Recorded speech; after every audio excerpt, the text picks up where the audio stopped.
Olá pessoal, sou o professor Celso, sejam muito bem-vindos a mais uma aula aqui no nosso canal. Na aula de hoje, pessoal, vou estar falando um assunto interessante aí para a sua preparação da sua prova do Enseja, vestibular ou prova do Enem, que é o governo da presidente Dilma Rousseff. Então, vocês ficam ligados no canal, daqui a pouco eu volto após a vinheta e trago essas informações importantes aí para você.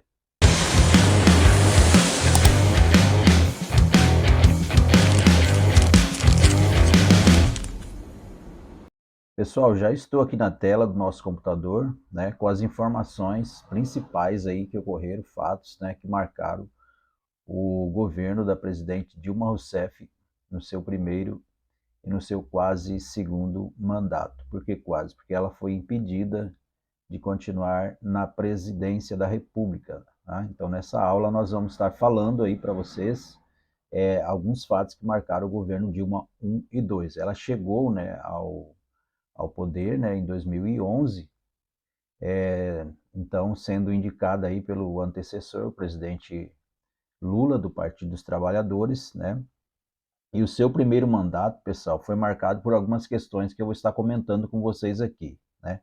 Ela teve uma postura centralizadora, né, e aonde houve ali um embate com o principal partido, né, aliado do PT na época, que era o PMDB, né, o partido do vice, né, Michel Temer, que depois veio a ser presidente do Brasil, né. Ela, como ela era uma das integrantes, né, lá do movimento de resistência na época do governo militar, né, ela chegou a ser presa na época do regime militar, né, porque fazia parte de um movimento de esquerda, né, e era contrário ao regime militar, né. Então ela estabelece essa criação da Comissão da Verdade, né, para investigar, segundo ela, os abusos que aconteceu, né, na época do governo militar. Essas são coisas que marcaram o seu governo. Na área econômica, o seu governo não conseguiu, né, realizar muitos feitos, né? Haja visto que houve uma insatisfação popular, né, no ano de 2013.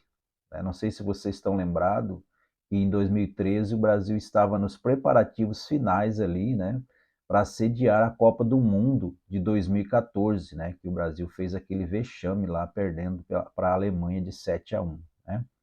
Então, foi muito criticado, né, a questão de que o Brasil, um país emergente, não é um país rico, né, sediando a Copa do Mundo, construindo aí estádios que demandou aí um investimento de milhões de reais, né, e na época foi muito polêmico, né, porque o Brasil precisando, né, de investimento em outras áreas, né, vai construir então arenas aí para receber essa Copa do Mundo, né?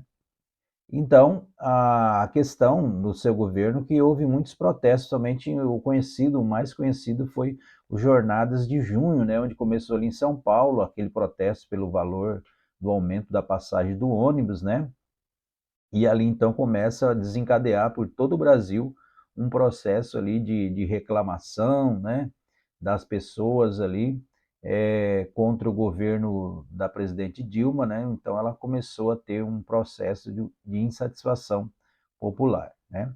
Mas veio as eleições, né, de 2015, né? Para surpresa de muitos, né? Ela se elege ali com uma margem muito pequena, mas se elege no segundo turno, né? Contra o então candidato do PSDB, Aécio Neves, né? E aí começa então a polarização no Brasil, né? Nós já tínhamos algumas questões desde a época do presidente Fernando Henrique, né, com o presidente Lula, mas parece ficar mais exacerbado essa polarização, né, direita e esquerda no Brasil a partir do governo de Dilma Rousseff, né? O Brasil, se vocês pegar o mapa do Brasil na eleição de 2015, vocês vão ver um país dividido, né? Parte Nordeste lá, se você pegar o mapa, né, votam no Partido dos Trabalhadores, né? Alguns estados da região norte do Brasil, como Pará, Amapá, são estados ali que são mais alinhados ao Partido dos Trabalhadores, e o resto do Brasil todo ali alinhado com Aécio Neves, né? Então você percebe que começa, então, no Brasil aí uma disputa acirrada, né, entre partidos de centro-direita, né, e depois no governo Bolsonaro, um partido mais à direita mesmo, e aí a gente tem, então, a questão da polarização da política no Brasil, né.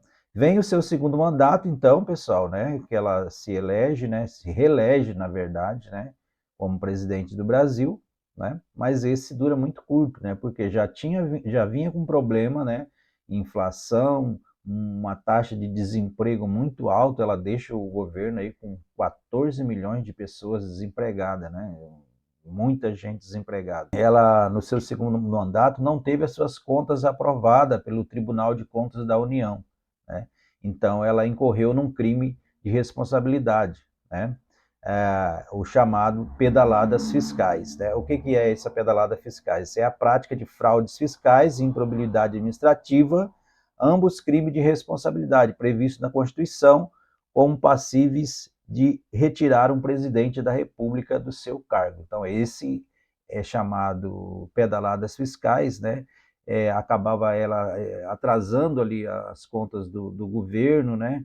E para que parecesse que o governo estava no positivo, mas na verdade o governo já estava num déficit, né, das suas contas negativas, né? Isso chamado de pedaladas fiscais. Isso levou então à cassação da presidente Dilma, né, num processo que foi comandado na Câmara dos Deputados, depois vai para o Senado, né, e ela vai então ser impedida de continuar na presidência da República. Lembrando, pessoal, que nesse governo da presidente Dilma também foi um momento que, para todo o Brasil e o mundo, né, saber da questão eclodiu ali a Operação Lava Jato, né? Quem não lembra dessa operação que levou ali aos integrantes do Partido dos Trabalhadores à cadeia, né, a responder por corrupção, e até mesmo o presidente atual, o presidente Luiz Inácio Lula da Silva, também foi preso nessa operação Lava Jato, né? E aí, no dia 31 de agosto de 2016, ela vai ser impedida de continuar, né, no cargo, e vai assumir, então, o vice, né, Michel Temer. Como o Brasil é um país de vice, como já disse para vocês em muitas ocasiões, né, então vai vir para completar esse mandato aí o presidente Michel Temer, do PMDB. Mas sobre o presidente Michel Temer, eu falo com vocês na próxima aula, aguardo vocês lá.